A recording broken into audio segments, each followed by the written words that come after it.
My eyes are in a fervorous affair with the clock, and my focus is none the wiser. The police dispatcher is pleading for me to humour her inquiries, if for no reason other than to keep my consciousness afloat. It is so late, and today has been so challenging. Nevertheless, I'll gratify her with my story, because I am really in no mood to tell it again later. Mariam Cliffington happened into our photo centre again today. These visits are becoming relentless, as are the innumerable poorly photoshopped images on a SanDisk flash drive. Every day is the same process. She purchases our photo kiosk, orders small batches of 5x7 and 4x6 photos, and groans over the photo printer as it squeals its mechanical protests. The unfortunate photo specialist on duty is then scolded by dear old Mariam as, "The colour in my son's face is coming out too pale," and "My daughter's dress looks much too washed out," becomes as recitable as the Lord's Prayer. The project is then gifted to me, as I am the only one who receives her limited mercy. This is due in part because I am the only one in the store qualified as a professional photo editor. I also look just like her son. At least that's what she tells me every time she swoons over the photos I correct. I personally never saw the extreme resemblance. We have similar Hollywood-esque hairstyles, dark stubble, light eyes, and a fair complexion. But that is where the similarities end. Well, that is my general assumption. Truthfully, I have never met him. According to Mariam, they don't get along so well these days. Reportedly, her son has become what she calls a changed person after he split with his wife. That always seemed odd to me, because nearly every day I am draining the red out of a new family photo that she zealously adds in her novice Photoshop sessions. It seems the family often stays in touch. Today we discussed more personal topics, such as my college degree and her family get-togethers. She told me she was celebrating her granddaughter Gracie's 5th birthday today, and was putting together a photo album and baked goodies to send her. Today's photo were of a girl from her previous birthday. She had straw blonde hair, her father's bright blue eyes, rosy red cheeks, and a devilish grin that strongly reminded me of the girl from the movie Problem Child 2. When the topic turned to me being a graduate in multimedia design, she immediately began to give me the shakedown on my talents as a web developer. She wanted me to build her a forum-based website just for her family. She wasn't fond of the public limelight social media granted, but wanted regular updates from her son, granddaughter, their prized show horses, and images from all the reunions they have over the years. I'm not a fan of Mariam. She may treat me in a more humane manner than my colleagues, but she is always so bitter. She carries an air of importance about her that mismatches who she is, like a pug in a sweater made of silk.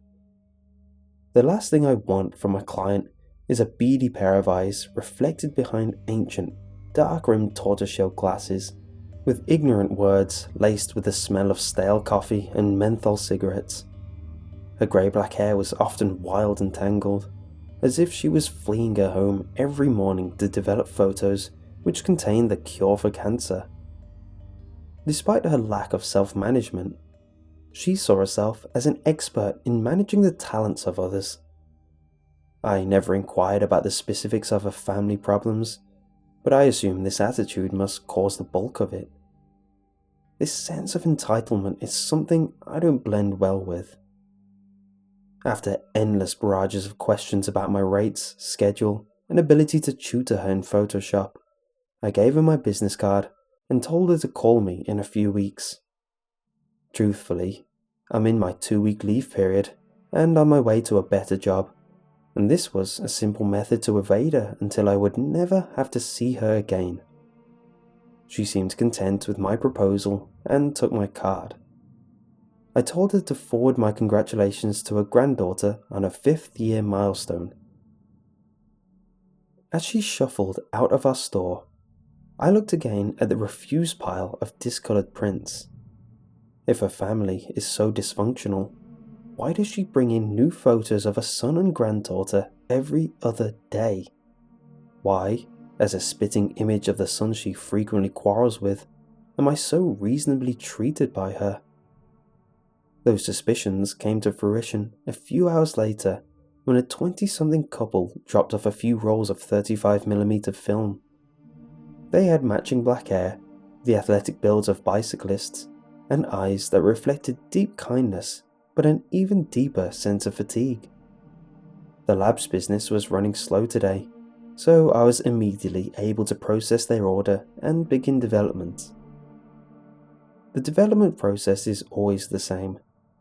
I feed just enough of the raw film through a machine to attach it to a leader card, which is mechanically guided through the film processor. After it completes its voyage and the developed film is fed through, I place it on the scanner of our printing machine and check the frames digitally for colour flaws and inconsistencies. The pictures showed the young couple celebrating another birthday. A boisterous banner which read, "Happy birthday, Mitch," hung above an electric blue neon minibar. The couple was shown holding beer bottles and laughing heartily. The entire set was quite like the photos most young couples bring in. There was a sloppy, drunken kiss here, someone air guitaring on the table there. I began to complacently press the print button after every 6 frames. Then I noticed a picture of Miriam's son. Even though I had never met him, I had seen that face often. It was a face that was branded into the back of my eyes, like the bright red digits of a digital alarm clock in the first few moments of morning consciousness. I was intrigued that these two may also be familiar with the eccentric woman who both frowned upon and adored her family. As I was packing up their photos and ringing up their orders, I decided to make conversation. "So, you know Marion Cliffington?" I asked casually. Silence. I glanced upward, and the glance became a fixture. A paleness and shock matched both the exhaustion they both wore in their eyes. "Are you okay? I recognize the sun in your photos." The girl spoke, tears welling in her eyes. "That's our friend Mitch. Those photos were taken a few weeks ago. He passed last week. This order is for his funeral slideshow." Her boyfriend spoke next, clearly unsettled but retaining his composure, as he quickly recited what I am sure he has gotten used to explaining. "He and his daughter were found dead in Miriam's home last Sunday, poisoned. The police have been seeking her for questioning. Have you seen her recently?" I was floored. I rarely want to lose my cool, but I began tripping over my words like they were raised on a high wire. Yes, I mean, she was just here a few hours ago. She said she was celebrating Grace's 5th birthday. She's working on a new photo album. They were new photos." The girl spoke next. "We need to call the police immediately. Grace's birthday was the Tuesday before they were found. They didn't enjoy visits with Miriam, but she insisted on being with them to celebrate." Call them I did. I spent the rest of my shift, plus 2 extra hours, conversing with a police detective and the couple. He asked me to print out the information we had on Miriam, and if we had any ideas of her whereabouts. They inquired about the frequency of her visits, the types of purchases she makes from the rest of the store, her current appearance, and general abnormalities in her behaviour. I gave them what they needed, along with the security footage from the cameras we had hidden around the building. They gave me the direct line to their office, and sent me off with my assurance that I would call them immediately if Marion came into the shop again. The drive home felt relatively non-existent. The thoughts of what occurred seemed to dominate my sense of time while on the road. Had this lady, who compared me to her son, been responsible for his death? For the death of his daughter? Would I see her before the police? I arrived at my house in the same psychological state as when I left the store. I nearly broke my ankle while stumbling over a package that was placed in front of the entryway. I brought it inside, into the light, and saw that the sender's name was Mom. I wasn't sure what the occasion was, but I assumed it was a late Thanksgiving care package. Regardless, it was good to receive mail from her. I wasn't sure where her new apartment was. Now I had her address. 6312 Prospect Road. Inside the package was a thin box of cookies and a neatly wrapped rectangular gift. I hadn't gotten to eat lunch with all the police activity, so I immediately started tanking through the cookies, as if I had also skipped my last 5 meals. After my 4th cookie, I decided to wipe the crumbs from my hands and see what the mystery gift was. I unceremoniously ripped the red and gold metallic paper off of what appeared to be a small photo album bound in black vinyl. I opened it with giddy curiosity and felt the blood empty from my face. It was a timeline of photos of Marion Cliffington's family. These weren't the fun family get-togethers I had recrafted at the photo lab. I hadn't printed these at all. Page 1. Mitch and Gracie are propped against the arm of a tan leather sofa, daughter wrapped in father's arms.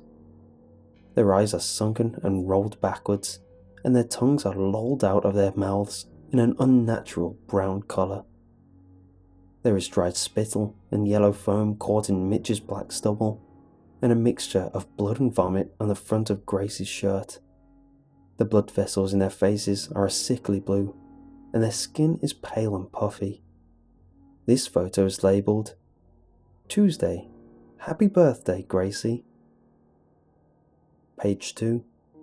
The bodies are placed in a maroon 2013 Toyota RAV4. They've been cleaned up and posed. Mitch is in the front seat, Gracie in the centre back seat. Their skin has continued to swell, so their eyes are puffy slits. Their now purple lips have been sewn shut and side-stitched into makeshift smiles. One of Mitch's arms is placed on the wheel, the other propped against the passenger seat in a pathetic wave. The label, Wednesday, taking Gracie to school. Page 3. The bodies are now dressed in swimsuits and are posed around a kiddie pool. Mitch had to be propped up in an unknown manner that is cleverly hidden from the frame. He's on his knees at the edge of the pool in blue and white Hawaiian shorts. Gracie is in the pool, positioned on her belly in a striped pink one-piece bathing suit and a matching swim skirt. Their hands are duct taped together, and their skin has taken on a sickly yellow colour. They are starting to bruise and darken in areas which they have evidently been placed for too long. The label, Thursday, teaching Gracie to swim. Page 4. Mitch is now dressed in a handsome ivory tuxedo which has a few off-colour stains where his skin is starting to split open. He's at the kitchen table with a full glass of white wine and a lit dining candle in front of him. The sleeves on his arms reveal dark bruising where the tape was wrapped around his daughter's arm the day before. Gracie is not in this picture, but Mariam is. She is grasping one of his rotting hands in one of her own, with a brimming glass of red wine on the other. She wears a motherly smile that sickeningly matches the sewn-on smile her lifeless son now wears. The label, Friday, dinner with a boy. Page 5. Gracie is propped up against the wall, the skin of her arms ripped off where the tape was 2 days prior. Her face is beginning to lose its humanity, but is now coated in makeup worthy of a Little Miss Sunshine pageant. Her straw blonde hair is curled and bouncy, and her artificial smile is beginning to tear along the stitching. Next to her is an assortment of porcelain dolls, each made up and dressed with care that is a bit too sophisticated for a 5-year-old girl. To the far left of the frame, Mariam's reflection can be seen in a full-body mirror, pointing the camera at the twisted salon she constructed. The label? Saturday, Girls' Night Out. Page 6. There is finally a full frame of the house in which this sickening family montage was photographed. It is a modest, one-story home on the foothills of the Rocky Mountains. The paint is a simple white, and it is beginning to flake from a simple picket fence that marked the perimeter. There are no other homes close by that are visible from the angle of the shot. In the left of the frame, the stables of the prized horses Mariam mentioned are visible in the background. The gates are wide open, and the horses are nowhere to be seen. Police cars, ambulances, and yellow crime scene tape blocks the rest of the view, except for the mailbox. The address on the mailbox? 6312 Prospect Road. The sides of the frame indicate motion blur and plastic paneling. Mariam photographed this from a moving vehicle, likely from far away. The label reads, Sunday, the family gets to see policemen in action on career day. On the final page, Mariam is standing in front of my house with the package I had just opened. The label, Thursday, dropping off goodies for my favourite son.